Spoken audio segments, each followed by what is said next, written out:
Hello again. So this is Ivan. Ngayon, ipapakita ko sa inyo is yung video explanation ko regarding my quiz, which is dito sa identification of address modes. It's all about address. So first of all, mamadalin ko na yung video kasi video explanation lang naman ang answers ko regarding dito. So sa una, for identification of addressing modes, kung ang number 1 dito ay MOV, AX, and BX, which is yung AX and BX is register. Kaya ang pinili ko, register addressing mode. So sa pangalawa naman, ang AX naman is meron siyang meron siyang 1, 2, 3, 4 each na merong bracket. Ang ibig sabihin kasi ng bracket is may value siya. So, ang sagot dito ay direct addressing mode. Kasi vice versa siya ng unang immediate addressing mode, which is ito. Immediate addressing mode kasi ay ganyan, kaparehas na kaparehas, but the thing is, meron siyang bracket, meron siyang value. Sa 3 naman, kaya ginamitan ko siya ng register indirect addressing mode, kaya ko sinagot yun kasi parehas lang siya ng 1 register, but actually may iba nga, basta may bracket, may value. So, ayun ang sinagot ko. Sa 4 naman, kung bakit ko siya ginamitan ng base index addressing mode. Kasi sa base index kasi is pwede maghalo yung yung AX tsaka DI ayon sa pagkakaintindi ko kaya halos nag-add lang 'tong dalawa, eh. Ito, hindi ko pala siya nabago. So, ayan, base index. And the thing is lang, medyo nakalito lang din ako this part kasi ang destination niya is yung may bracket, hindi siya mismong register. Pero since pasok naman yung components doon sa base index, doon ko na siya nilagay. So, sa 4 naman sa 5 naman is gano'n nga. Base index din kasi ayan, ay index. So, bale tama pala yung spellings for. So, my bad, but dito nga sa 5 naman, puwede din siya maghalo kaso the thing is kung makikita niyong 08H, meron siyang gano'n. Kumbaga, ayun nga, may gano'n siya may number siya, tsaka o coefficient. So, sa 6 naman, registered indirect kasi kaparehas lang siya nung kaparehas lang siya nung 1, 1 ko, ayan. Pero may bracket din siya. The base index naman is gano'n din, meron ding number and BV. But hindi naman siya kumpleto unlike 5. So, 8 and 9 naman immediate, kaparehas lang din siya nung ng direct, but this is walang bracket. And 9 naman, and sa 9 naman kung bakit siya ginawang regis indirects, yun nga, may bracket.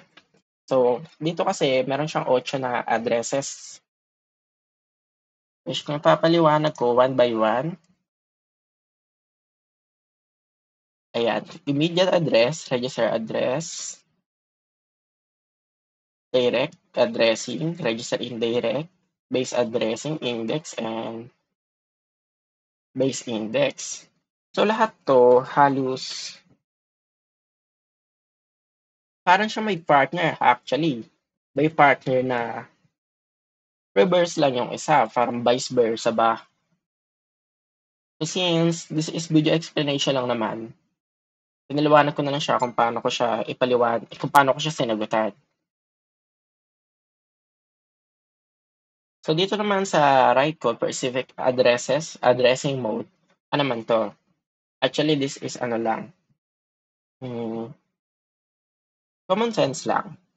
Kasi alam naman natin na itong mode na 'to, yung katabi niyan, ayan yung destination. Ang sabi dito, store the value OX55AA into AX register. Kaya nilagay ko na lang doon. Kasi pas dito lang din, lipat ko daw yung contents ng BX into AX. Kaya yung katabi is AX kasi dyan yung destination. Dito din, lipat ko daw yung 1, 2, 3, 4H sa AX. Ayan, ay yung destination. Nilagyan ko siya ng quit dito para panghati baga. Tapos sa 4 and 5, ganun lang din. Ang destination dito ay X. Destination sa 5. Sa 5 ay AL. Ang sa 8 naman, destination ay EX. And dito kung mapapansin nyo kasi is given na. Given na kung ano siyang addressing identity. Kaya, ayun. Kumbaga, binisualize ko na lang, tapos in-implement ko na lang kung ano yung pagkakaintindi ko dito per questions. Sa exercise 3, dito naman, may kinuha akong formula. 2A, base lang din sa pagkakaintindi ko. So, sa computation, ganito ang ginawa ko. Ito kasi, yung offset and displacement, halos magkaparehas lang. So, dito, ang ginawa ko, yung given, di ba? Yan yung given.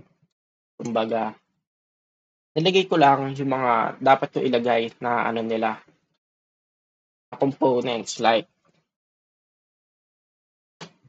sa segment address, ang segment address natin is 2000H. Nilagay ko siya dito. Ito. Ang 010 as displacement or offset. Kasi yung given na displacement is na nakalagay dito. 1,000. Kaya nakuha ko ang 21,000H hexa. Yung naman sa 2 ay compute the physical address. Ganun lang din. Kinompute ko lang siya. Nakuha ko ay 5565H. Tapos, katulad nito, kinuha ko yung 2,000 na segments, offset na 010 hexa. Tapos sa pinless ko doon sa given displacement since ang pagkakasolve nga dito ay itong 5565H. Ayan. Multiply ko lang itong 2,000 times 10H plus 5565H. Kaya nag-result ay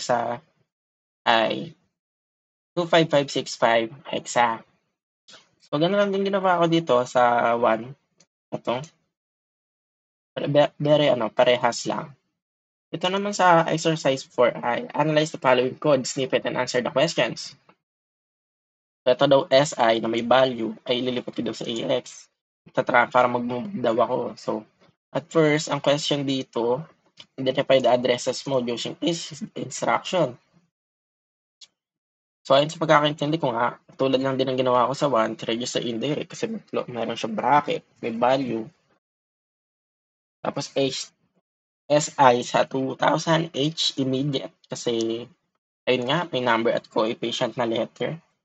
Tapos add na AX, add ko daw tong SI plus 10X which is base addressing.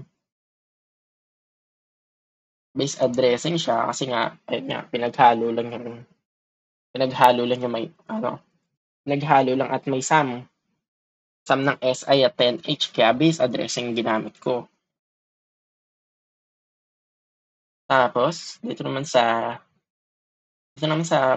pang-apat, register kasi ang destination niya ID ay na may bracket. So, parang kaparehas lang siya nung kaparehas lang siya nung una, nagkabaliktad lang. So, sa 2 naman, if the value of location 2,000 is 1, 2, 3, 4, ibig sabihin, yung 2,000 na yun, meron yung bracket. Tapos, ang tunay na value niya is 1, 2, 3, 4H. Tapos, ang value naman daw nito ay ito. Then, what will be the value? So, ito yung given natin. Nasa isa ko lang siya. Dito sa move AX, ito yung SI na may value. Yan, ang value niya daw dito ay, hindi. Before pala. May value to, which is 1, 2, 3, 4. Kaya ako siya nasabi, kasi kung makita mo dun sa palawalawa, binago yung SI. Bali yung SI ngayon ay may 2,000 H. So, ang 2,000 H na yan, ang value na is 1, 2, 3, 4 H. Kaya naging 1, 2, 3, 4 H. Tapos yung SI na yun, naging AX yun. Tandaan nyo, AX na siya. Dito naman sa pangatlo, i-add daw yung AX at yung SI plus 10H. Yung SI nga is 2,000 nga, di ba? Makikita mo, ito yan. Plus 10H. So, parehas lang. Ang value na ito ay 2,567H. Tapos, i-add daw natin siya sa AS. Eh, ayon dito sa WAD, ang AX na ay 1, 2, 3, 4 H na. So, in-add ko na lang siya. So, let's add. So, pwede ko siya i-add kasi parehas naman siya hexa. Tapos, anong nangyari lang dito is, since hexa siya, tandaan nyo naman ang ibang value ng number sa hexa kapag dating ng 10 hanggang 15, which A, B, C, D, F. So, pagplasin natin yung 4 plus 8, which is ano to? Ang 4 plus 8 ay 12. So, kung 10 siya, A, B, C, 12, 10, 11, 12. Kaya, ang ginawa ko dyan ay C. Pangalawa naman, 3 plus 7, which is A, which equivalent ka sa 10. Tapos, 2 plus 6 is 8, and 1 plus 5 is 6. Dito naman sa exercise 5, practical problem. Ano lang siya, para siyang, ano mo yun? Para siyang pangalawa. At dito naman is ano, parang logic lang. Sabi dito, loads the value of 0x x ABCD into the memory location of 3,000H. I-move ko daw yung doon. Dito daw ang location, ito daw ang destination. Kaya ganyan. Retrieve this value using direct addressing mode and store it in AX. Tapos din naman sa direct addressing mode, which is may close to, meron siyang value. Ilipat ko siya sa AX. Tapos ito tandaan nyo itong kung bakit siya nagka-bracket. Kaya kung bakit siya nagka-bracket, tsaka kung bakit siya direct. Kasi may cross. Kasi nung nilipat natin siya doon, yung value na itong 0, A, B, C, D, dito sa 3,000H. Bali, 3,000 na yan, ang value niya ay ito na. Kaya ang itsura niya na, kung ilalagay na natin siya is ganito. Let's copy the value from AX to BX using register addressing mode. Ito.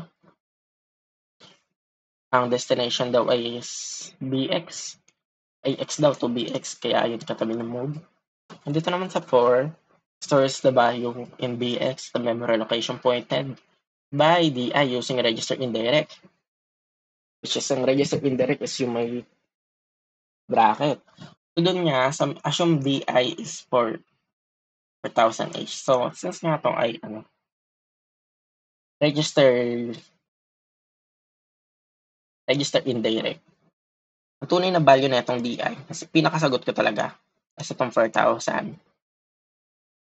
Pinakita ko na kung paano naging 4,000 yung DI, kasi dito assume Parang sinulat ko na. Tapos ito yung sagot. Destination niya ay store the value in BX. So, ayun lang. Sana may naintindihan kayo. Thank you. Salamat. Thanks for watching.